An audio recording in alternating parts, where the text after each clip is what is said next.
welcome everybody, and thank you so much for being here. And just before we start with Aravinth, I just want to introduce you guys for those who don't know Tomo. Tomo is from Earth Company, and they doing so many amazing work. And one of the things that they do, and a lot of people don't know when we start talking about Earth companies, that they are owners of the Mana Earthly Paradise as well. And every time that I say that, people are like, oh yes, that place is so nice. So Tom and Aska are the couple behind it.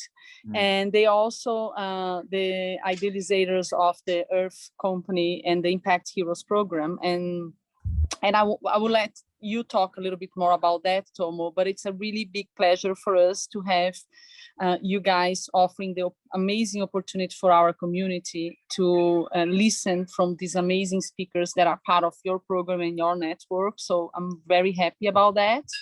And yes, and please tell us a little bit more about what Earth Company does. And yeah, before we start with Aravinth. And yeah, thank you.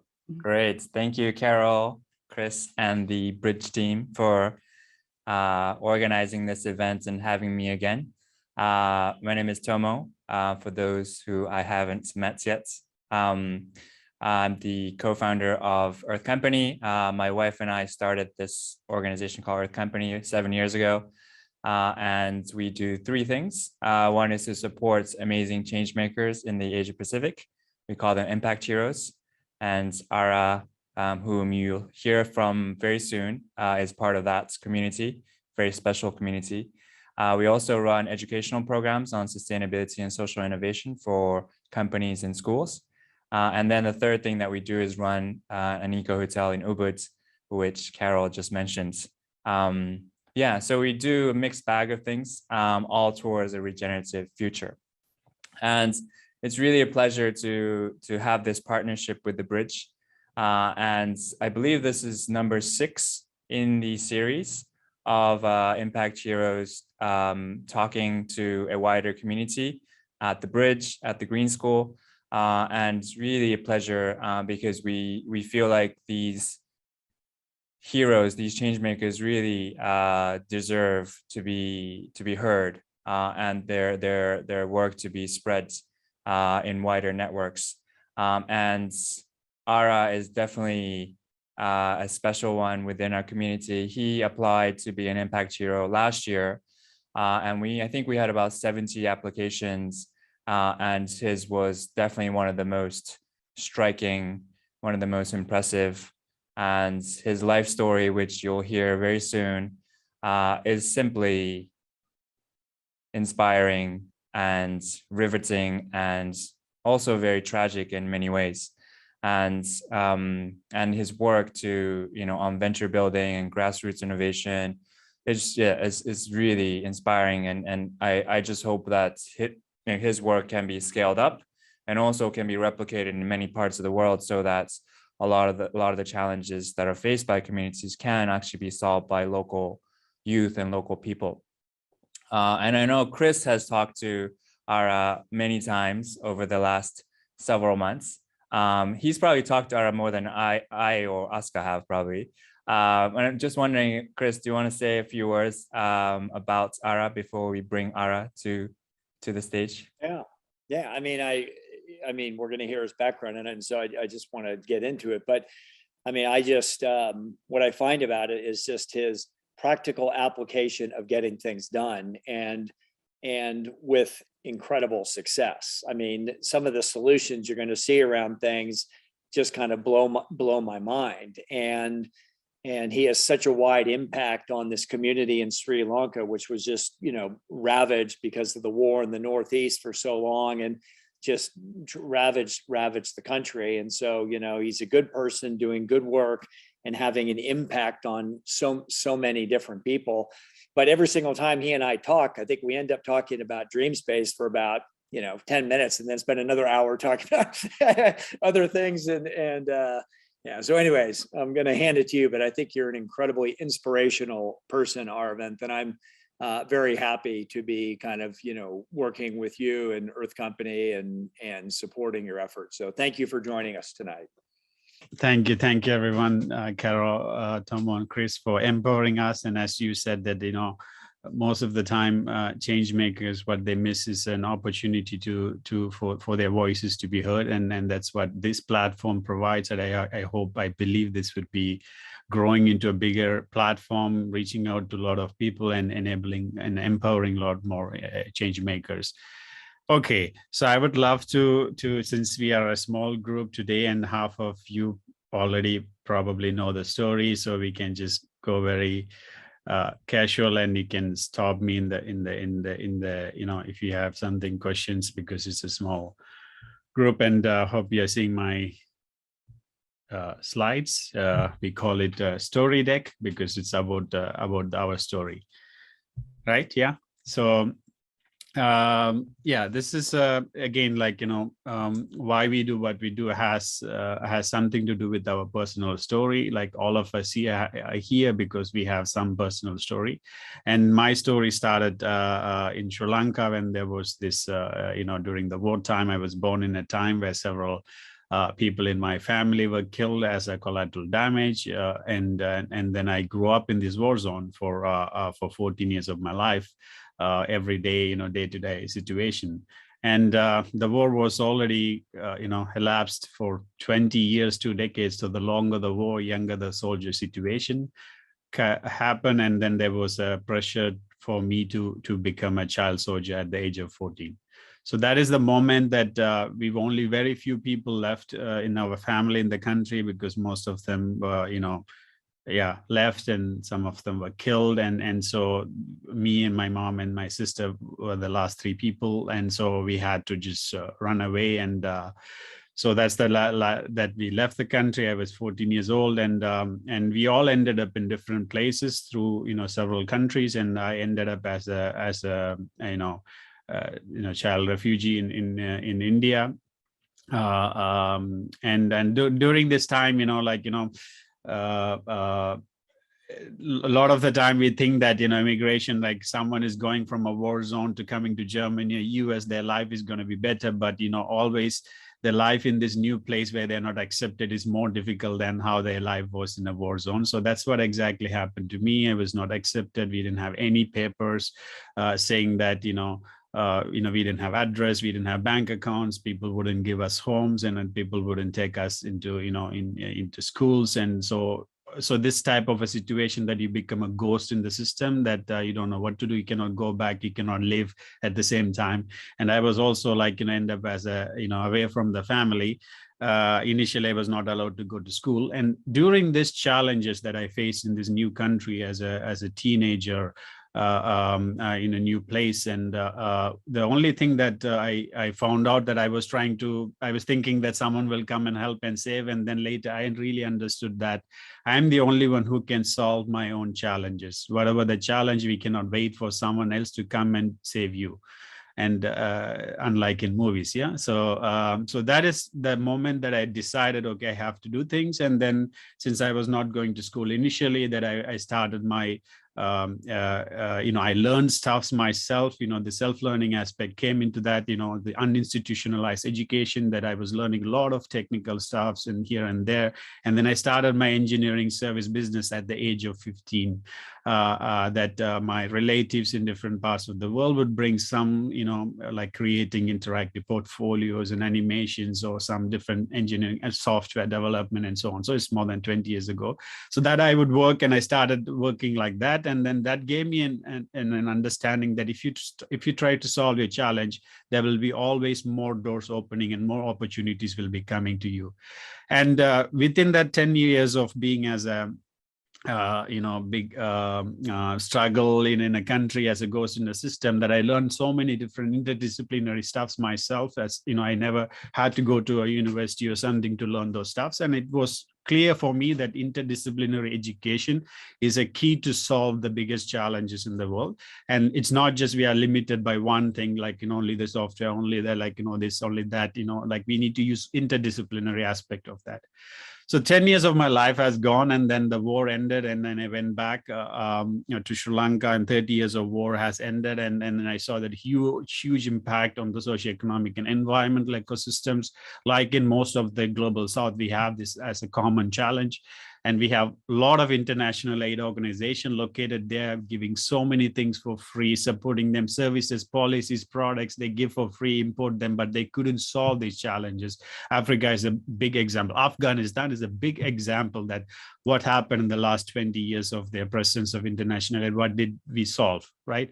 And then at the time I was thinking, we cannot just wait for our government, international corporates to solve. So we need to empower the locals to solve these complex challenges, not limited to one thing, but like wide varieties of complex challenges that we face as a fundamental challenge. So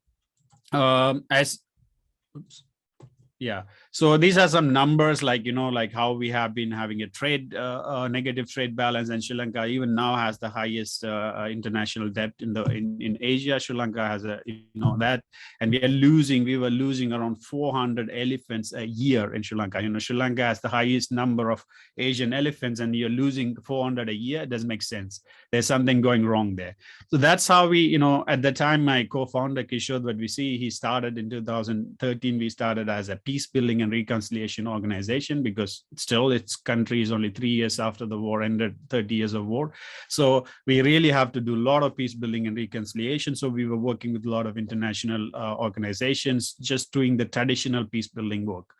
But we felt that is not effective also. It's not really solving the problems. And that's the moment that we decided, okay, we need to solve this in a different way.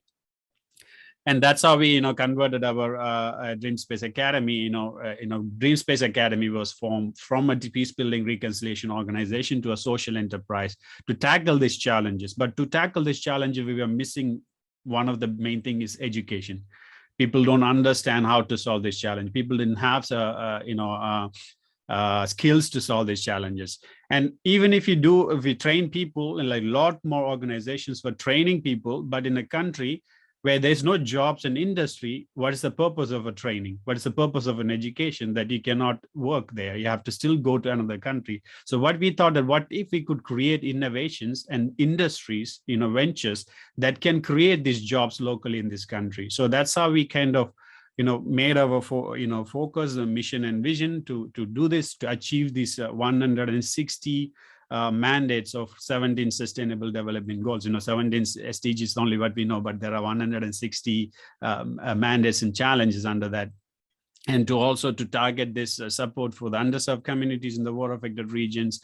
And as I said, protect the environment, because for us, we initially spoke a lot about protecting the environment, but the problem is in a global south, you cannot solve environmental challenge without solving the socio-economic challenge. So we have to keep that balance between both, and that's how we build our organization.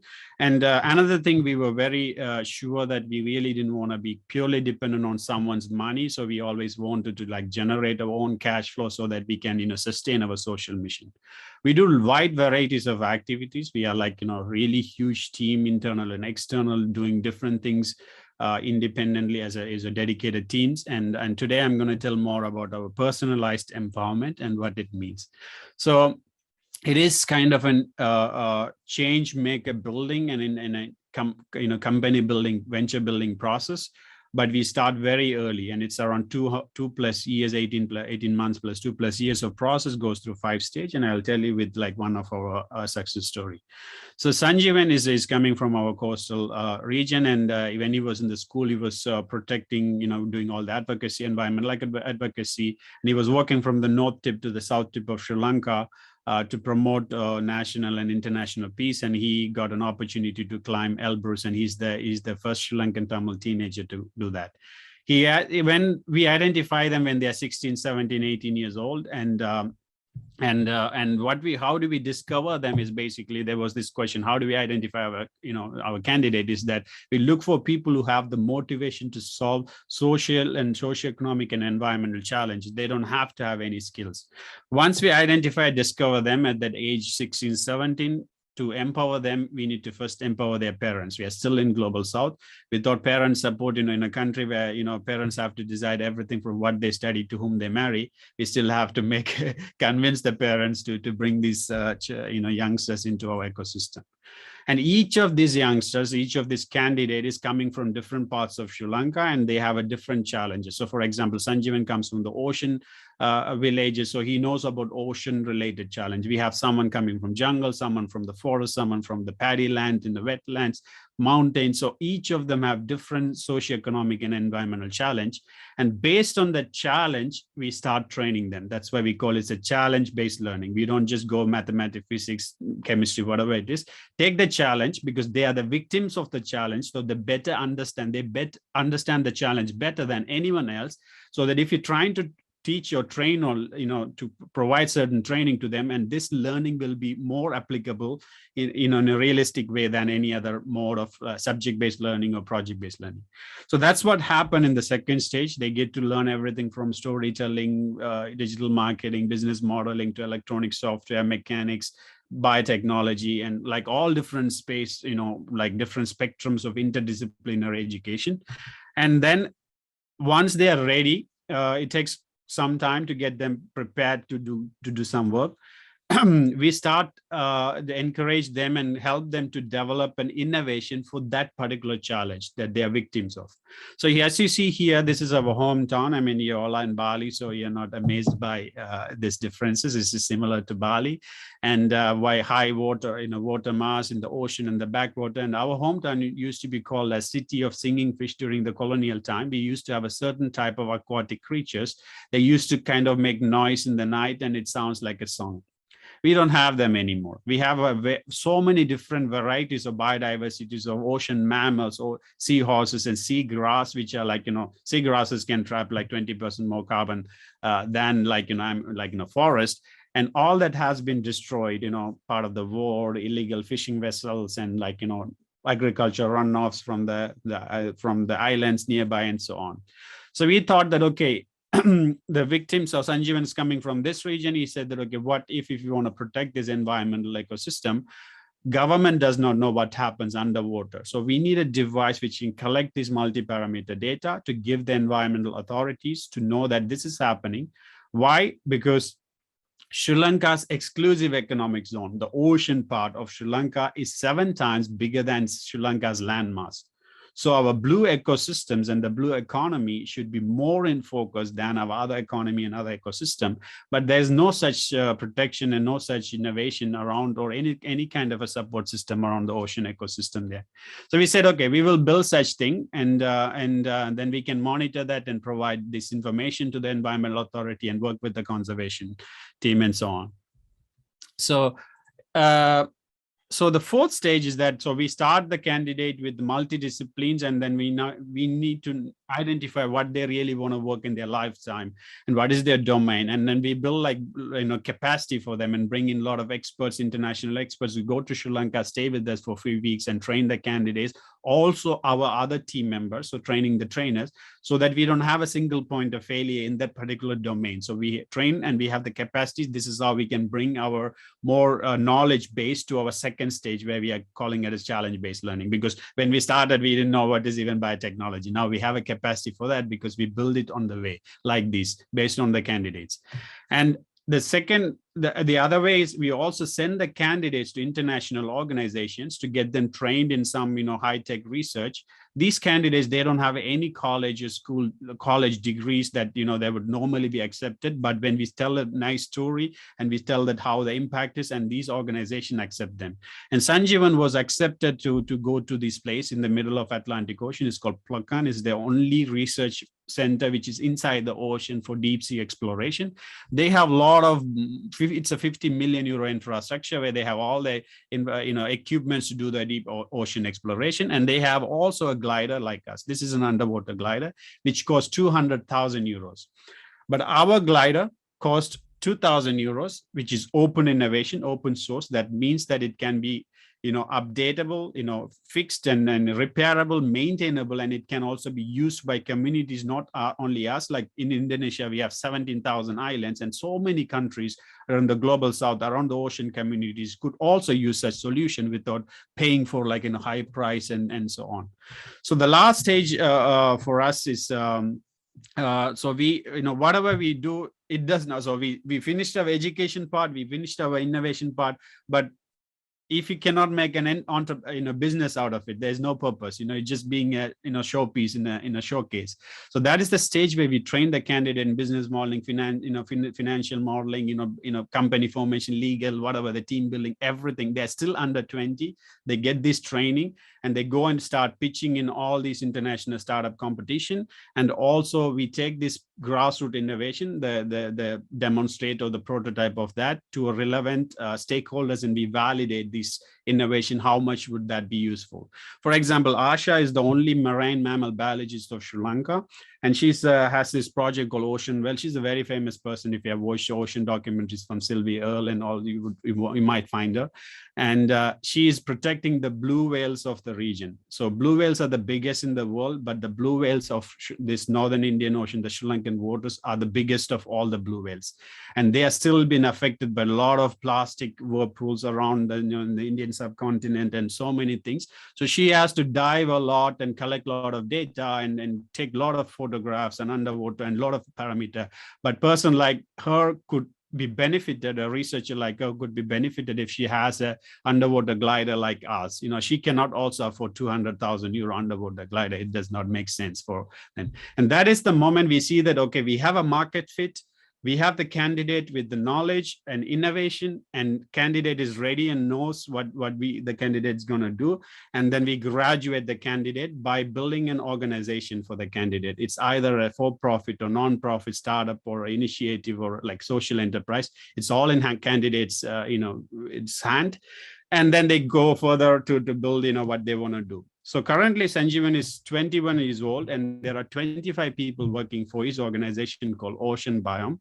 And in this process, most of the time in Sri Lanka, if someone studies a very specific thing like oceanology, the maximum respectable job that they can have is a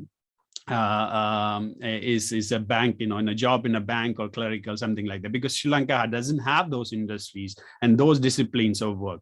So now those people who are studying are working with Sanjeevan in his Ocean Biome organization. Is a registered organization, and where they are doing ocean tech, ocean advocacy, ocean conservation, ocean education all together.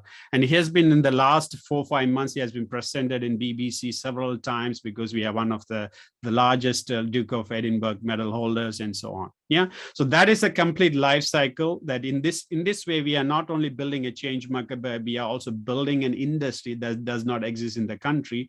So in the future, these youngsters, they don't have to look for opportunities outside of Sri Lanka, or like even go and become asylum seekers in different parts of the world and so on. So this is a true development. In a way, it's a regenerative way. It's not just sustainable development goal. It's just how we see another 40, 50 years of this next generation. So a little bit on the quickly on our impact. As I said, we have also other types of training programs apart from our life cycle candidates. So we uplifted more than 500 of them from these underserved communities. And all the training programs starts with the skill and the business with that. They have to use that skill to create their own businesses. And as you see that we have already have graduated, built 14 plus ventures, so startups and social enterprises and so on. And this is a little bit about our impact. And in a way of how we innovate is always find local challenge, find the purpose, find victims of the challenge, create an open innovation. Whatever innovation that we do is open innovation, so that it's accessible for anyone in the world. And then always, find local manufacturing, go to market first to our local region and the country. And we don't think yet beyond the country, because we think that if someone wants the same technology in Indonesia, we will come and enable you to do that. We don't want to sell that to you. You should do that yourself, so that you solve your own challenges. So Sanjeevan is not the only candidate we have. We have multiple of them. each of them are victim of the challenges. And we have like, plastic upcycling machine project. We have a biogas, it's a really critical situation in Sri Lanka now that we don't even have like an electricity shortages and gas shortages because of this forex crisis. And so like, and for example, and in this Abhinaya story is also very important. When we identified her, like, when she was 16 years old from a very vulnerable jungle region, she wanted to build make a biofilter, organic biofilter, to remove some cadmium pollution from the drinking water. And for that, she used this Java plum. I think you also have in Indonesia. This is the purple thing, and which is common in the region. She was grinding the seeds of this plum and making an organic biofilter, and which is almost organic nanotechnology. So when we heard of her, we helped her. We helped her to write the scientific paper, and then we presented to the Swedish International Water Institute. It's a big prize that's given for like youngsters from the region, and she won that in 2020. And she's still under 18, and once she's kind of finishing her school, she will come to our incubation, our life cycle model, because some people they don't want to break their school and disturb their school. They come after they finish the school, and they stay till they could go to university, and some of them they don't even go to university because they see that they have already fulfilled their their drive. So things like that. Yeah, we have everything from AI and agriculture projects. We have biocomposite material, and for example, this is something that we worked is a rapid test kit for corona. We worked during the last year April time, that we developed a open source test kit that can be reproducible by every country in the global south. Without paying high paid licenses to biotech companies and pharmaceutical company. And this project is now been like handed over to Sri Lanka, because we are still a community organization, and to another institution in Sri Lanka Institute of Nanotechnology. They already got the permission from the government, and they start to produce this in Sri Lanka, an open source biotech innovation for the first time in Sri Lanka, and it's been got the permission to produce in 500. So this is a lyophilized. I mean, at the time 1 year ago, we didn't have test kits which can be used by yourself anywhere in the world. You need a cold chain dependence and this and that, and we developed and we made it open source, and still been used in Cameroon, Chile, in Ghana, and in Sri Lanka. We got the permission. So we have created such complex innovations as well from open source perspective, so that it can be useful for many communities around the world. As I said, we have a lot more capacities in non-technical to technical. We start with storytelling, like in the content creation, video productions, to electronics, software, mechanics, bio. Peace building is our core part, because we started at that, and then we have many other like nanotech, food tech, edible, all these type of things that we have been working on, because we build these labs based on the candidates we discover. We don't build it and then wait for someone to happen. And then when we identify a candidate, and the candidate needs this particular capacity to solve that problem, and then we bring in the experts to help us to build these labs, and not the other way around. So we have a lot of international experts who are like voluntarily flying to Sri Lanka, staying with us for a few weeks and supporting us. And one of the, you might probably know Johnny FT. I think he was also based in is a very famous travelpreneur making videos about travel. Yeah, anyway, so for one example I could give in this way of institutionalization. So we are very uninstitutionalized in organization. We don't give certificates and stuff.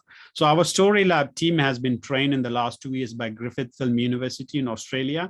And in till we work, and we have a really good content production team, video stories and so on. And now Griffith Film University is proposing that we could probably get an affiliation so that our trainees could get a certificate from Griffith University, because we fulfill their compliance, and we have developed into a quality training. So we do not only, as I said, not only purely tech innovations and stuff. We do a lot of fine arts, as I said, a lot of performing videos and audio videos, and to create a lot of videos that's needed for mitigating the hate speech and rural development, women empowerment, and all different types of things we do. And there are a lot of ventures, as I said, were born from there. We have a lot of international, awards. You can see Earth companies also here. We have been a lot of international recognition, not much nationally. And this is a team, and I just want to quickly say that this is the core team, and we have also another 50 people project based. And if you look at them, this is a lot of different ethnic and religious groups of people are working together, and they are even moving from different parts of the country, even from Colombo, the capital, to come to our hometown to work with us, because we are not only providing something different, but it does not even exist in other parts of the world. So we are even changing the narrative that you don't have to even go from Sri Lanka to another country, but you don't have to stay in your capital city of your country, but you can do these things in your own places. And this is a true peace building for us, to have all these different group of youngsters working together by a passion, and we have a lot of international subject matter experts training us on different things, how people work with us and support us. Maybe this is we can leave it to the Q&A, how people work with us, and this is basically, so yeah, it is it is still in a process. I wouldn't say it's the end of the story, but all these ideas, all these things that we have thought, now we have a lot more evidence that it works, this model. And if you really want to be part of this journey, probably DreamSpace model could be like Impact Hub model in maybe in 5-10 years, that it could go around the world and people can customize this to their local needs, and then solve these local challenges on their own. Thank you for listening, and that's about it. Great, thank you, Ara.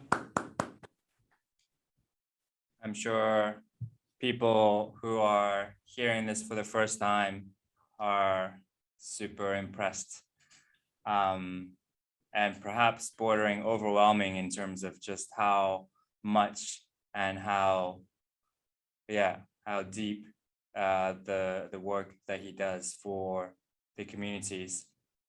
I have a lot of questions written in my notebook, but maybe Ara, do you want to turn off your screen share, and then we can, I mean, it's a pretty small group, so it'll be great to have definitely discussion. But one first question that I want to ask actually involves Chris and Carol, because I feel like that 5-step process that you described in terms of the venture building, I feel like that's what Green School does in many ways, right? Or at least tries to do, in terms of fostering entrepreneurial spirits, providing resources and opportunities for youth in the 16 to 18 age bracket to really experiment with ideas, and if those experimentations go well, then really try to help them grow as an organization or a business. Carol and Chris, where do you see kind of the similarities and differences between what Green School Bali does or is trying to do, and the DreamSpace Academy? I mean, first, Aravinth, it's you are like a pure inspiration. Mind blowing, really. Everything that you share, everything that you do, it's remarkable. Thank you for doing that. And I think that the concept of challenge-based education, there are similarities, but I think it's pretty innovative for us as well. I think that Green School has come with the concept of child-based education. So rather than like when we think about still nowadays, where you have a student following a book and following a subject, and everybody needs to be exactly on the same stage, Green School have shifted this around to a student center. So what are the students' desires, needs, and also passions, So I think that Green School really connects students with their own passions and what they want to achieve in life, which is quite different from traditional education, where people don't really ask about what you want to do in life. And what I love about this project is that he even went further, because what are the challenges that these people are facing, and then having the education through that. And I can say from my own experiences that the biggest learnings that I had in my life were through the challenges that I faced, and I had to actually overcome them somehow and have to learn new things to face a challenge, because that was very relevant to me, So I think that what he's proposing is actually very innovative and very inspiring. Great. Thanks, Carol. Chris, do you have any inputs on this?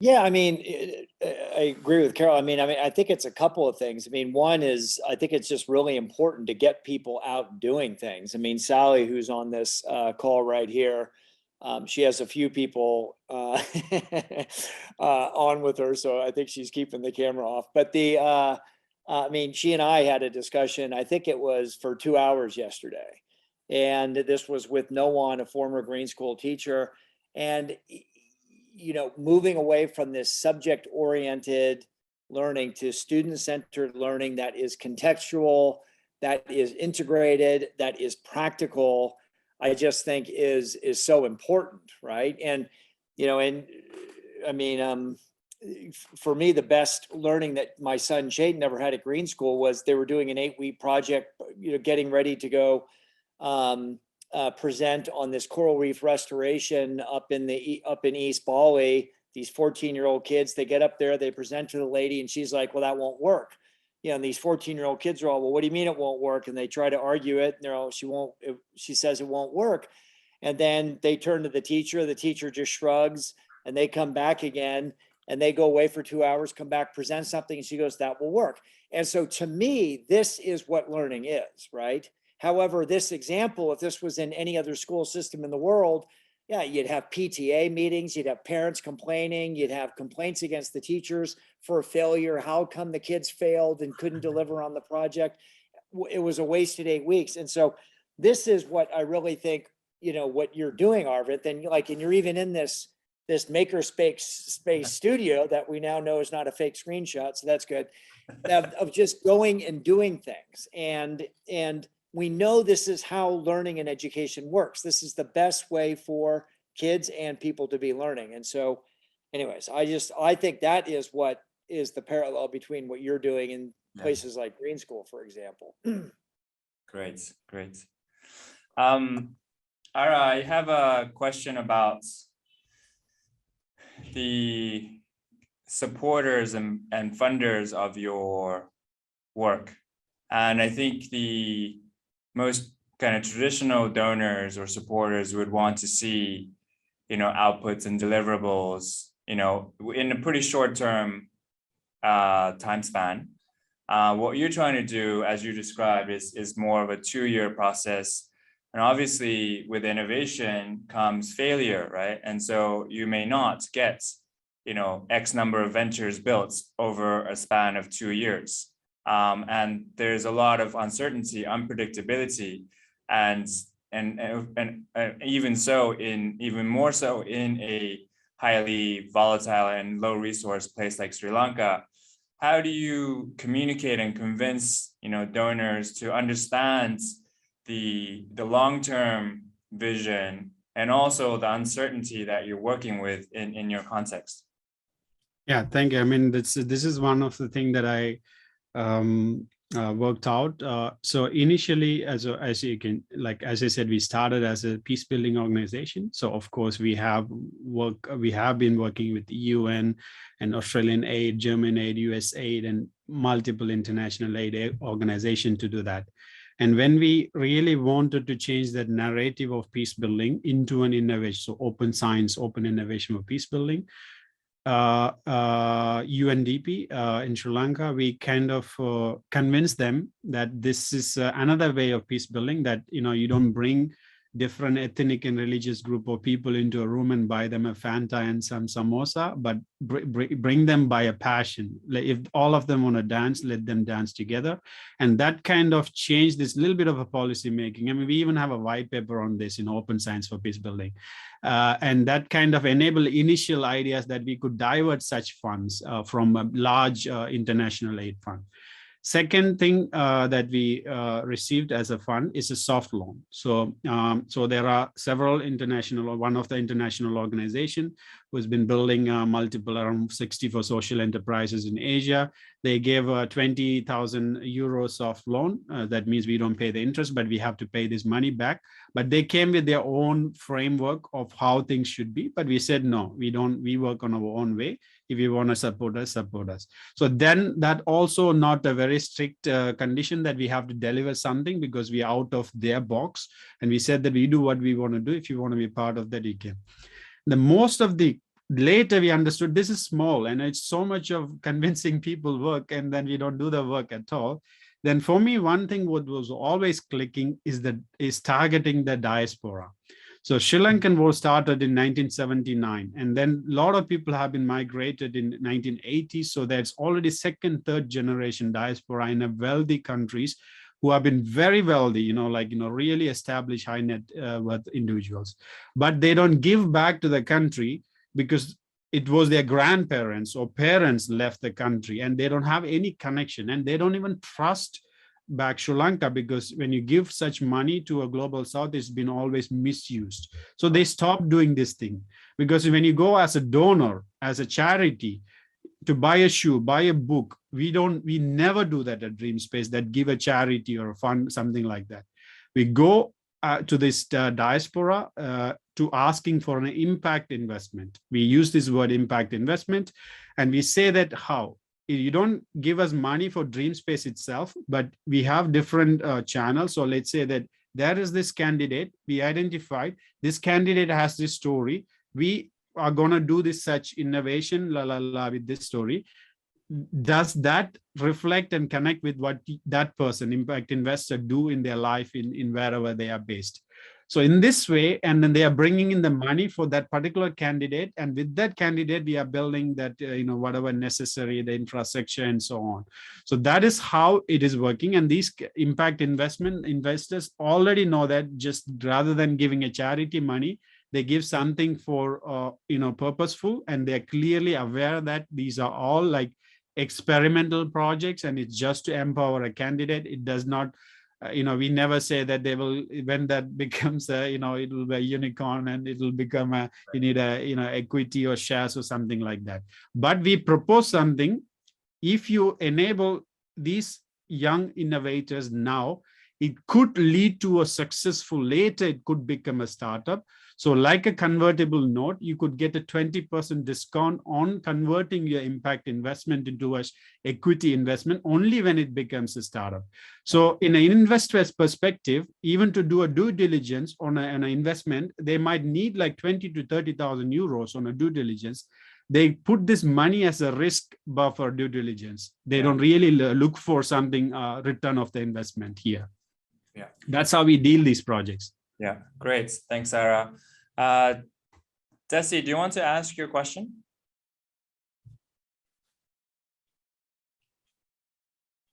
Sure. Thank you so much for the opportunity. Ara, I just want to say that it's super inspiring and amazing, the work that you do. And hearing your story, absolutely like mind-blowing. So I guess my question is more about, like, you keep the innovation to yourself, not you don't keep the innovation to yourself, but make it all open source for people who need it.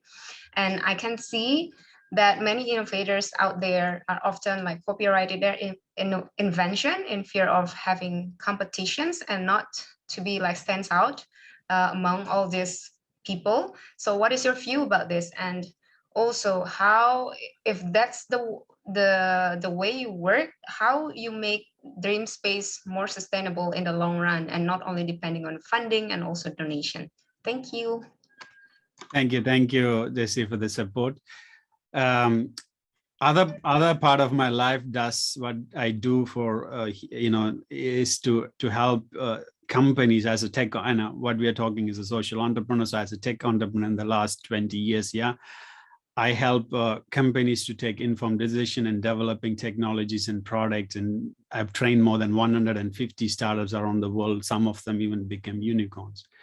So the biggest tech acquisition that happened, $43 billion acquisition, is open source, 100% open source project. The world, $43 billion tech acquisition.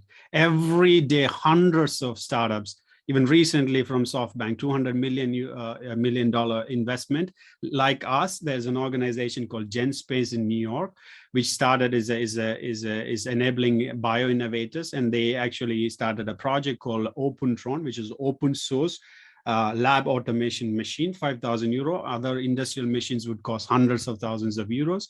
And this startup just now raised $200 million. It's 100% open source at a $2 billion evaluation, $2 billion valuation. So it's a unicorn. So I'm not worried at all about proprietorship and protecting these things, because open innovation is the key. It's not about how you hire your innovation. It's about how you do your business. Investors are looking for your business, not what, if I have a fancy machine here, it doesn't mean anything unless it does the business, right? So we are not worried about that. But to sustain, so to answer your question, let's say that even it's an open source project and the startups that we graduate is generating some form of revenue, either it's a for-profit or non-profit startup. If it is a for-profit startup, what we have is that we don't have yet that we are planning to build a DreamSpace Private Limited, which could hold some shares of that another startup that we, as a graduate, so that, not to have the revenue share, but also have some kind of a strings attached that they should help the community back. Because currently we are a non-profit guaranteed limited, cannot hold shares in other companies and other projects. So this is a model we are working, because a lot of people ask this, okay, you trust people, but you never know, if they're successful, they could forget us, so that's why we want to create this model. At least we hold some parts of their company, private companies, DreamSpace Private Limited, and then when there is some form of a liquidity, they could support or give back to us, and so that we can create more people, more innovation. That is the model, as of now. But I'm not worried about the closed source proprietary patents. I hate all these things. Yeah. Great. Thanks, Sarah. If you guys have any questions, just please post it in the chat box, and I'll get back. I'll ask you to ask a question on video. I have one question around the topic of choosing these people who are victims of the challenges that they're facing, right? And I think that's a big factor for us when we select impact heroes. We believe that the people who are the victims of the challenges or the cause that they're addressing, they are the ones who are committed for a lifetime. They are the ones who have the most motivation to actually address these issues. And I guess the question is, what is the role of people with privilege who don't have these life experiences like you, Ara, who have experienced hell in your childhood? What is the role of people who haven't had those kinds of life experiences in this world, where in the most prestigious MBA program, social entrepreneurship is highly in demand. It's a sexy and fashionable thing to do, among MBA students. What is the role for them in this space? Yes, because we are before the pandemic, I used to give 20 keynote speeches in 20 countries, and still we do that, and we get a lot of these youngsters from global north. They ask this question: how can they be part of this? What can they do? How they can do something or learn or this thing? And for them, I just say that first you have to understand the ground reality. So just come down, we just spoke about Cosmo, a Dutch girl who moved to Sri Lanka in July. And first, to understand for what they want to do and what is the challenge that they want to tackle, even though they're not the first hand victims of the challenge. First, come down to the ground, fly and go and stay with us, and then spend a little bit of significant amount of time to understand what you would love to do. And definitely we are open for resourceful, more than a privilege, I would say, resourceful youngsters. We would love to have them. We already have them nationally, because they don't come into our traditional underserved life cycle. They come into other type of training programs, which we give as a boot camps. They are from the resourceful families, and they pay for it. These boot camps are paid boot camps, 6 months of, some particular project, 6 months of biotechnology, 6 months of electromechanical innovation. And then they pay for it, and that helps us to sustain our social mission. So we are definitely open for that. But if someone really with the drive, yeah, I want to do something, but I don't know what it is, I always say, come down, explore different things, and then we will find it out on the way. And that's what is a great example. In 2019-20, we won in the White House in US Congress. 2 congresswomen awarded us the award for peace building, digital peace building, and $10,000 prize money. And there was one young girl in that call who was super inspired, and she was, oh, I want to be part of such organization. And we spoke to her. She was like looking at things.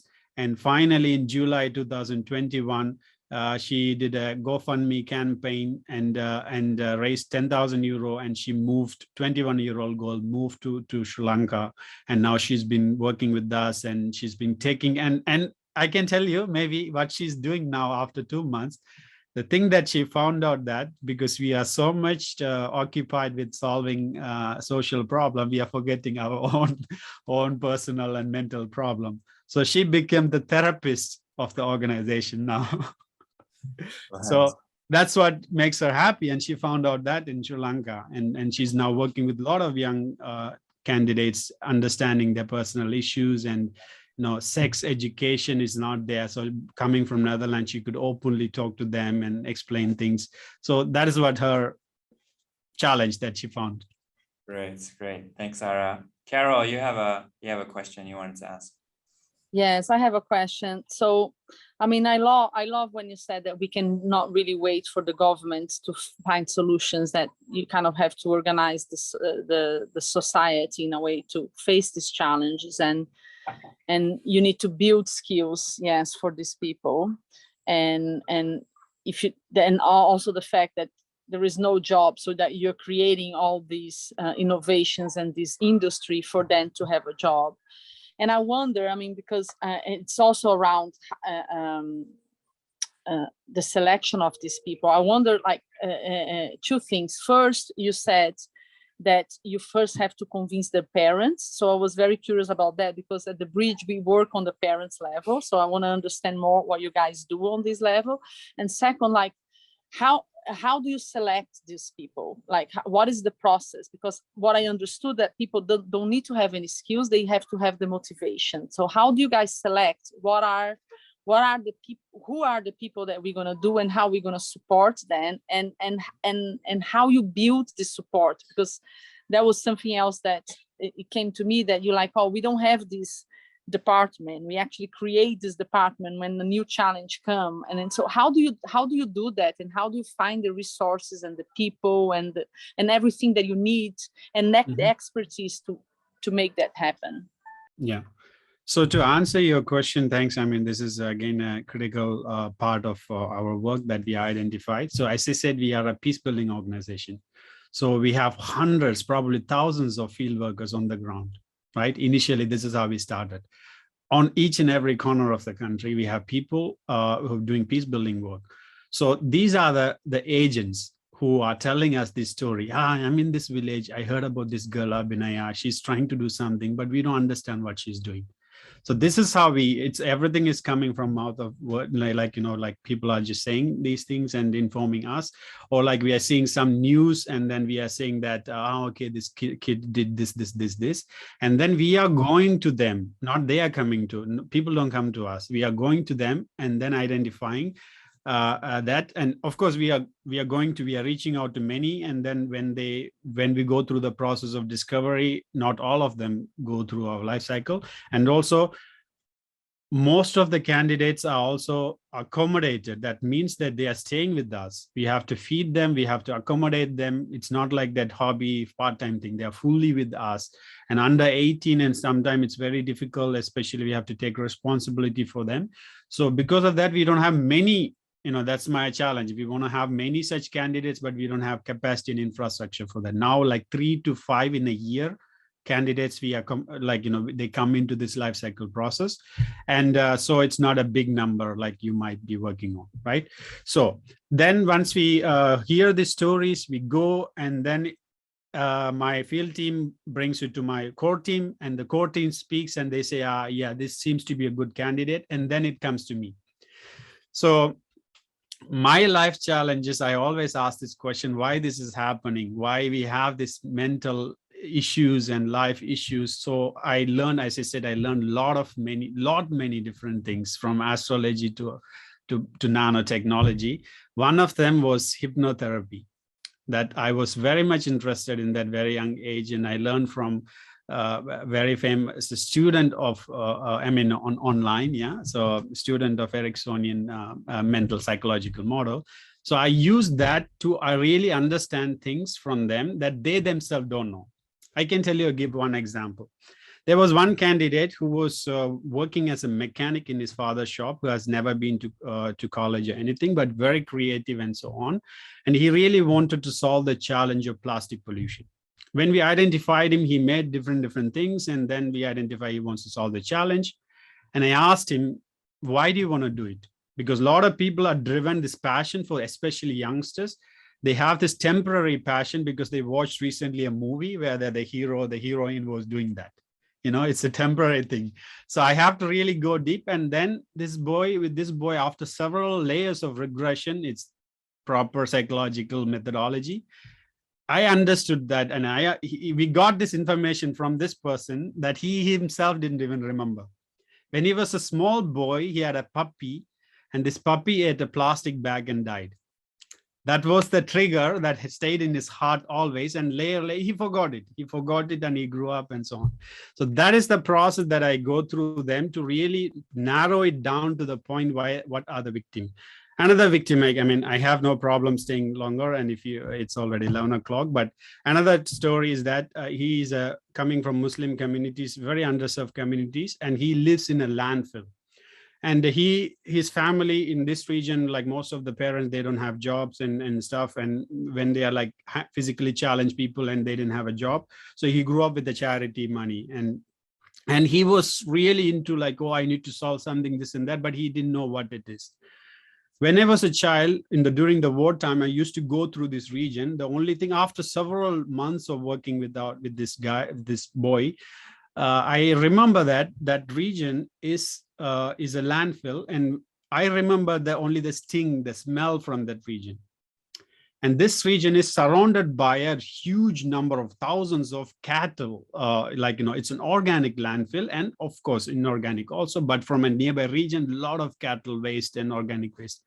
Then I asked him, people are throwing shit at your community, real shit, yeah? What if we convert that? Because he wanted to do something with the energy, but he didn't know what. What if we collect the shit into a biogas, make a decentralized gas digester, not a big one, because then it fails. The project innovation will fail if you make a big gas digester, transport the energy, it doesn't work. Make small gas digester using simple things, and then put it at every home, and they collect this 50 kilograms of organic waste, and then put it, and they have like the cooking gas for them. And then oh my God, this is something that I could do, because then now I can convert the shit that is thrown on my community into a commodity, you know? And like that, it is a long process that we work before we finalize that this is the candidate, this is what they would like to do. The last question about how do we bring the subject matter experts? As I said, my other part of the world is dealing with these people. I have always, in my last 20 years of world, I have given something to them. So I always receive something in return. It's a give and receive. It's not that I give and receive policy that I always have done for people. And in that way that people always wanted, I say that I have a candidate who wants to work on astrobiology. I know this person, astrobiologist, worked on this. Can you go and help this person? And then what they do, they mostly go on their own cost, flying, and we take care of their accommodation local. But these people are also not, there are a lot of astrobiologists I can find, but the people I work with them are people, they are also coming, at least a second generation global South people. So I tell that You see, you always wanted to do something back to your country or your society, but you didn't know. Now you go to Sri Lanka, stay with us, and bring us this capacity. At the same time, you also learn how we do things so that you could go back and do things in your own parents' country. And for example, many of them, the first one who came, she's from Cuban German. She wanted to do something in Cuba, even though she's a German by paper.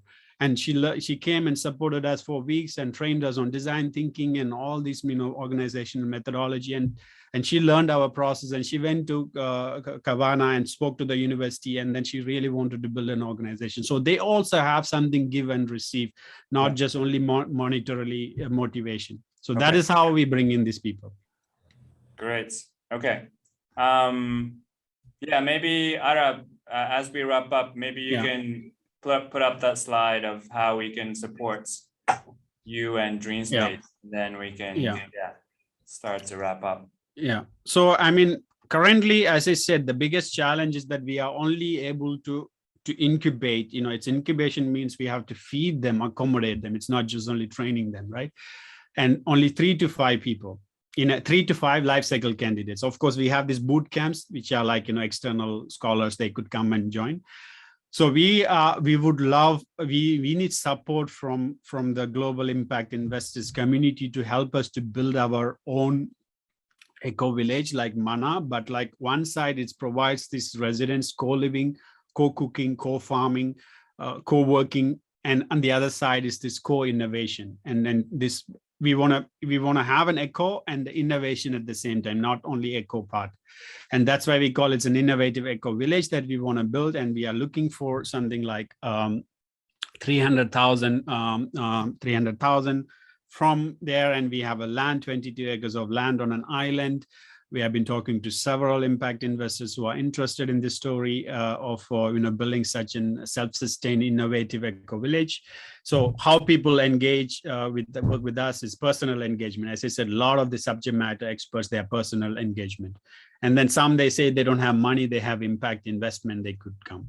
And many organizations, they say, okay, rather than giving only these impact investments, let's work on a project together. Like, for example, Australian Aid came and said, we have 25,000 euro. And we proposed them that we can create 20 storytellers around ecotourism in 8 months program, again, incubating, feeding them for 8 months, 20 of them. And training from camera handling, digital marketing, business modeling to completely their own. And all these 20 storytellers have their own studios now in Sri Lanka, that they created their own business, and they have their own, and they have never been to any college or anything. So such project collaborations, with great. project. Yeah. So things awesome. like that. Yeah. Great. Well, thanks so much, Ara. I know, everyone, I'm sure is super impressed and inspired. And I think, as many people said, this was a mind-blowing experience for so many of us. So thanks once again for sharing your time and your work with us. And I hope that people will reach out if they haven't already, like Chris, to work with you. But thank you once again. And well, thank you for all that you do for your community and beyond. So thanks once again. Yes, thank you very much. Thank you. Yes, thank you, Ara. Thank you, Tomo. And Ara, I'll definitely connect with you, because I think that there is some synergy for us to work along with Green School. I think that would love to explore ways of collaborating and supporting your project there. I think it's amazing. Thank you. Thank you everybody for being here. And I hope that everybody has a beautiful end of afternoon.